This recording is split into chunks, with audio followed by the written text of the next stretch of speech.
মানব জনম সফল হবে গুরুর দেশে,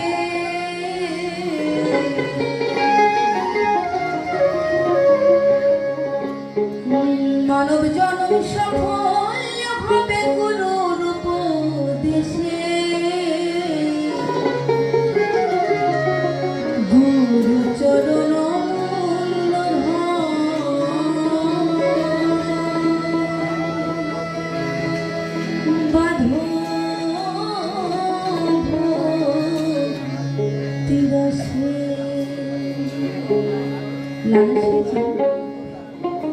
একটি কথায় বলেছেন, গুরু বাক্য বলমান আর সবকিছু বাহ্যিক জ্ঞান। আমরা কয়জন আছি বলুন তো? গুরু আমাকে বলেছে, বাবা আমি বিয়ে করে এসেছি, তো আসার পরে বাবা বলছেন, বাবা তুমি আজকে বাসর রাত্রে যেও না, কারণ এটা তোমার জন্য শুভ যোগ নয়। লালসাজি একটি গান বলছেন, দিন থাকিতে দিনের সাধন কেন করলে না, সময় গেলে সাধন হবে না। আমার এই দেহের মাঝে আমাবস্যা পূর্ণিমা সবই আছে। তো গুরু দেখতে পাচ্ছে আমার শিষ্যের এখন আমাবস্যা চলছে, অতএব এই সময় তার বাসর ঘরে যাওয়াটা ঠিক হবে না। কে শোনে গুরুর কথা? কারণ কামগুরু আগেই জাগ্রত হয়ে গেছে, আমাকে যেতেই হবে। তো গুরুর ভক্ত হওয়া খুব কঠিন কাজ, সেটা আমরা পারি না। তাই তো এই তোর করা মন নিয়ে এই নরক যন্ত্রণায় ভোগ করে গেলাম। সাধু ঘরে জন্ম নিয়েছি। কালকে আমার মুর্শিদ বলছে, আমার সব ভক্তের ক্ষমা আছে, আমার দুইটা ভক্তের ক্ষমা নেই। এক হচ্ছে শিরিন, আরেকজন হচ্ছে রতন। এরা দুইজন সাধুর বীজে তাদের জন্ম। এরা ভুল করলেই এই ভুলের কোনো ক্ষমা নেই। কারণ কি, সবাই বাঞ্ছা করে সাধুর বীজে যেন জন্ম হয়, কিন্তু তারা যদি সাধুর পরিবারে সাধুর ঘরে জন্ম নিয়ে যদি ভুল করে, তার পরের জন্ম সে কোন আশা করবে, কোন আশা করে পারে? তাই তো পীরের যে ওরজার সন্তান থাকে, সেই কিন্তু পরবর্তীতে পীর হয়, তাই না? তো সে জায়গা থেকে লালসাজি বলেছেন, তুমি গুরুকে সবকিছু বাদ দিয়ে গুরুর চরণে পড়ে যাও, তোমার কিচ্ছু চাওয়া লাগবে না, তুমি ন্যায় চাইতেই সব পেয়ে যাবে। সেই বিশ্বাস ভক্তিটা থাকতে হবে।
আছে তাদেরকে খেলাফত দেওয়া হয়।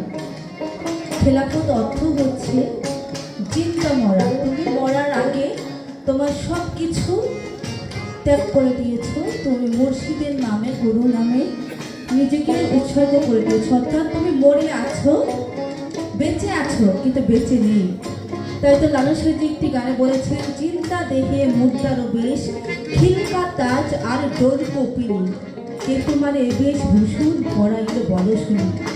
কামের ঘরে নেংটি পড়ে কামকে বিসর্জন দিয়ে দিয়েছে। দুই হাত বাঁধা হয়, এই হাত দিয়ে তুমি কখনো খারাপ কোনো কাজ করতে পারবে না। দুই চোখ বাঁধা হয়, এই চোখ দিয়ে খারাপ কিছু দেখতে পারবে না।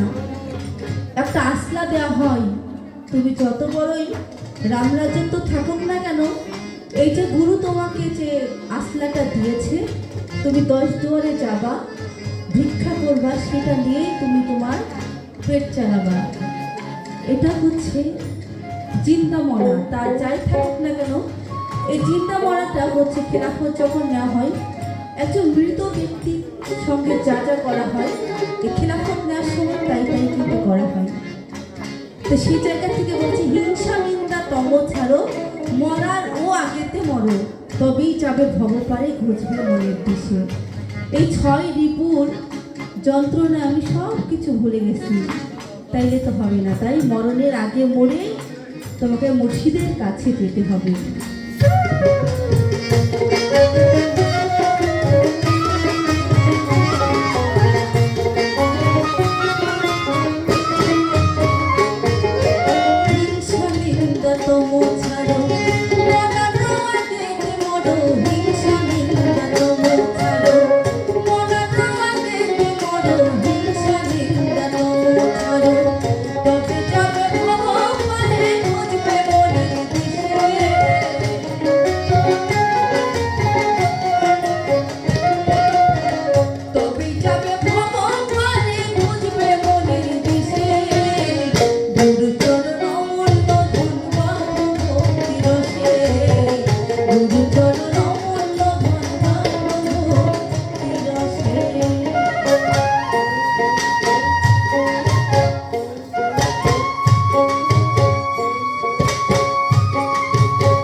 প্রশ্ন আছে, মহল গুরুকে, যে মহল গুরু তো একজন আছে, তাই না? আমার আমার জায়গা থেকে লালু শেঠির ঘরে আমি 5 নম্বর সিঁড়িতে আছি। তো আমার মহৎ গুরুকে, সেই সিঁড়িটা যদি আপনি যাইতে থাকেন একের পরে চলে যাবেন সেই জায়গাতে। তো আমার গুরুকে মানলেই আমার সে মহৎ গুরুকে মানা হয়, মহৎ গুরুকে মানা হয়। সেই জায়গা থেকে লালু শেঠি বলেছেন, পাড়াভারের খবর জানো, মহৎ গুরুকে মানো। এই পৃথিবীতে নিজের গর্ভে অরুণচাঁদ সন্তান বাবা মাকে চিনবে না, ভাই বোনকে চিনবে না, কিন্তু রুহানি জগতের ভাই বোন তারা কিন্তু ঠিকই চিনে নেবেন গুরুকে। সবাই একটা দল হবে, এই দলটা মালার নাই শিকলের নাই যাইতে যাইতে যাইতে যাইতে একটা পর্যায়ে আমার নবীজির কাছে গিয়ে হাজির হবে। এই সবাই গিয়ে সেখানে হাজির হবে, তখনই হবে নবীজির উম্মত। আমি 5 ওয়াক্ত নামাজ পড়লাম, নামাজ পড়তে পড়তে ঘাঁটি বানিয়ে ফেলেছি, আমি কারোর কাছে নিজেকে আত্মসমর্পণ করি নাই। কোরআনে প্রতিবার বলা হয়েছে, তুমি কোনো নায়েবি রাসূলের কাছে গিয়ে নিজেকে আত্মসমর্পণ করো। আমি আত্মসমর্পণ করলাম না। কিসের মাহফিল, কিসের মাজার, কিসের কি? আমি তো 5 ওয়াক্ত নামাজ পড়ছি, কিন্তু ওই কোরআনে কি বলেছে এটা কিন্তু আমি কখনোই তাৎপর্যই করতে চাইনি। আমি কিন্তু ঘাঁটি পড়িয়ে ফেলেছি। কোরআনে বলা হয়েছে যে নবীকে দেখেছে তার জন্য জাহান্নাম হারাম। তা আমরা তখন বিলায়েতের যুগে আছি, আমরা এই নবীকে কোথা থেকে দেখবো? এই নবীকে দেখতে গেলে আমার একজন পীর, একজন মুর্শিদের রূপে সে নবীর রূপ করে বসতে হবে, তাই না? তা না হলে আমরা সেই জায়গায় পৌঁছাবো কার হাত ধরে? কার হাত ধরে আমি সেই আমার দয়াল নবী পর্যন্ত পৌঁছাবো? তাই তো লালু শেঠি এখানে বলেছেন,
একজন গুরু আমার বলাতে চালাতে